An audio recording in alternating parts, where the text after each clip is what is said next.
Hello there everybody and welcome back to another lovely video. I tell you a story, okay? And maybe it's a good story with a great punchline. Let's just imagine that it is. And you hear this and you're like, you know what? That was a great story. That was hilarious. You're so funny. You're so talented. Have an Oscar. And you also go and you take my joke and you tell your friend and he goes, that's hysterical.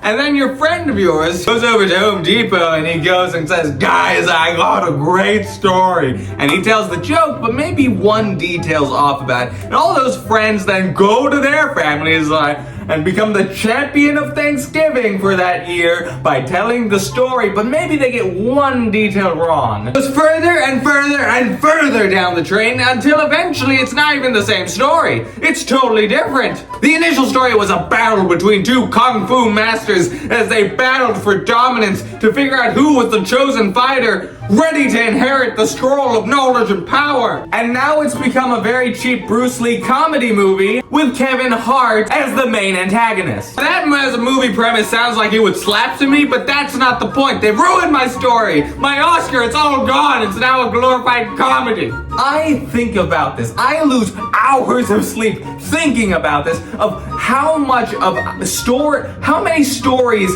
throughout history have fallen prey to this, okay? One detail, one thing, someone decides to alter because it sounds a little snippier, and the whole story is altered. This is why you never can believe gossip, okay? Gossip is never a reliable source of information, because you know why people gossip? You know why they do it? They're trying to get your approval by saying, look how informed I am. I know so many good stories. And if the story doesn't give that, initial reaction as they're telling it, they add a detail to spice it up. And then Jessica called him a little bitch. See, that might not have happened, but now you're more intrigued, you're more invested. Especially when they tell you that Jessica was two-timing, and not with a random stranger, not with their boss, but with an alternate version of themselves from a different reality via portal travel and time travel. All of a sudden got your attention even more by adding a little more spice to it. Okay, I've heard stories where I'm sure at one point they were valid and real, but after some point they say, hey, yeah, you literally fell off a 5-story building onto concrete head first and partied it off. Let's do some rough math. Unless his head is made of concrete,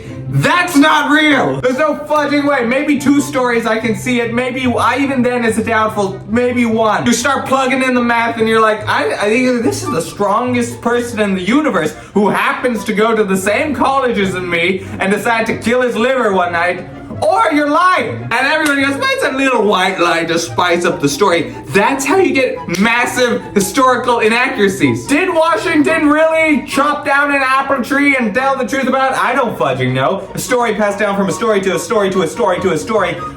Unless there's factual evidence, I don't know. Although I could look it up and stop being like, I don't know, because I have infinite knowledge at my fingertips, but I don't want to do that, because that would weaken my point that I'm arguing to you. So in a way, this is a form of oh my god, this is a form of gossip. Oh, fuck. That's it for this video. If you enjoyed this video, be sure to hit the like and subscribe, just because I like to see the pretty numbers go up.